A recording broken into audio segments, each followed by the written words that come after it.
but yay, the wire came out. 0.030 here. Lift this up. Huh? How come it fits now? Don't forget to protect the tip. We gotta use it again. We gotta use a lot of this until it like lasts us to max age. That's it. That's all we use. Protect the tip.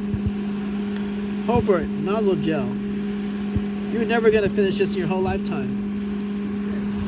All right. So when I tightened this too much, this thing didn't want to turn, so I backed it off a little bit, and it'll turn good. And then fed it through here. Just gotta drop that down and lift this up, and the gun takes over. Hobart 210.